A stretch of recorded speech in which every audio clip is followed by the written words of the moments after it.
Nigerians, congratulations on the increase in price of fuel. Fuel subsidy regime is over. President Tinubu, May 29, 2023. Your Excellency, sir, we thank you.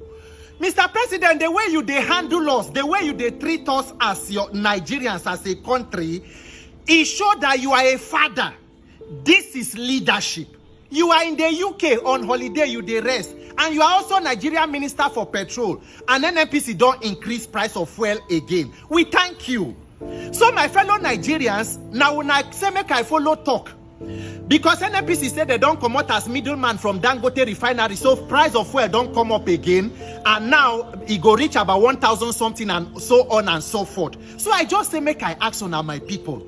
So we as Nigerians, we fit buy fuel for up to 1,000 something without complaint.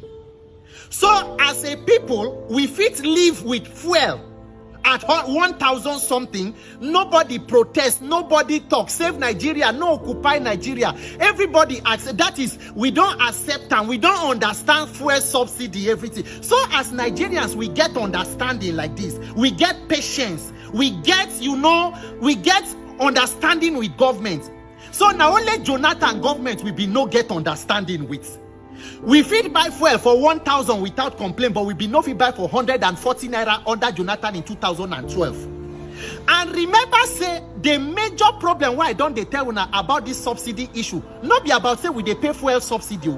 The major problem about the Nigerian fuel subsidy regime is the corruption and criminality in the subsidy regime.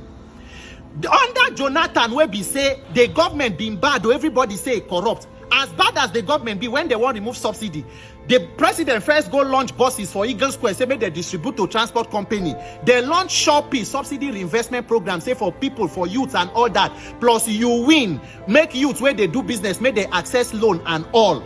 As bad as it been built, but we protest, we say we no want. 12 years later, the same APC government wey protest and lead protest against Jonathan government come remove am now.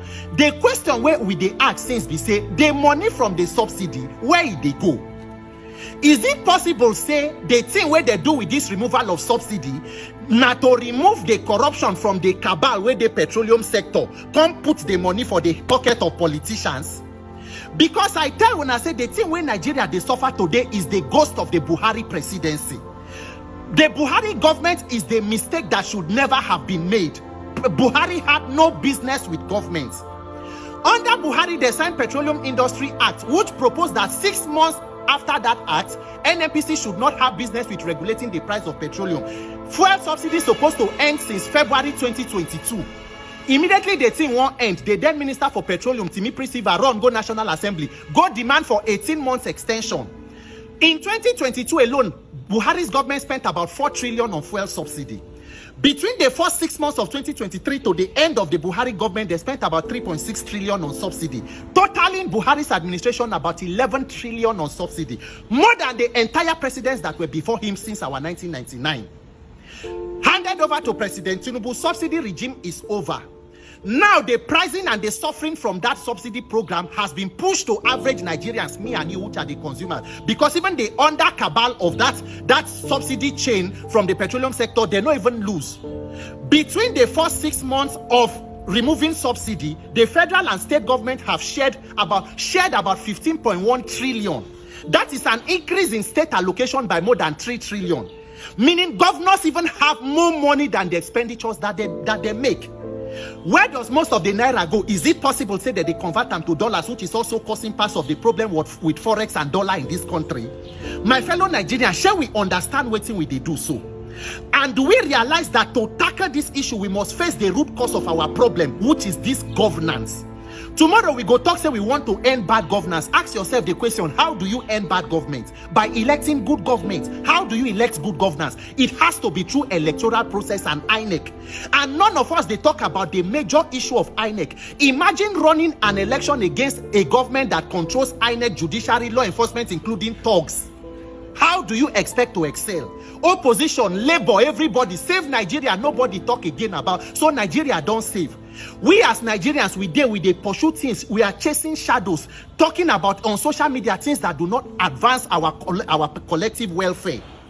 That is why I'm calling on anybody who be activist, anybody who get voice. We must come together to see how we want to fix this issue of governance.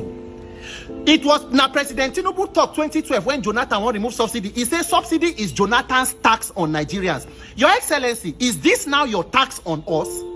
Maybe by the end of the APC government, but with the way this government they go, because this one are baby steps, so with the way this government they go, maybe by the end of the APC administration, totally the population where they symmetry go plenty past the one where they are alive. God forbid, because me I no go join that population. This Nigeria, I know die here, we live here, and Nigeria must work in our lifetime.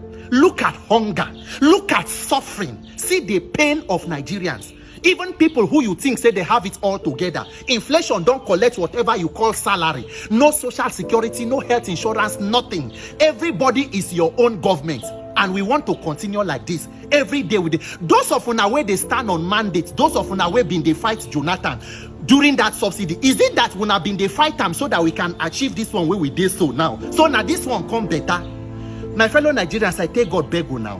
Make we begin to the talk of how we want to do this INEC matter with the election. Because 2027, we are setting ourselves up for more Shege Pro Max, Shege Ultra.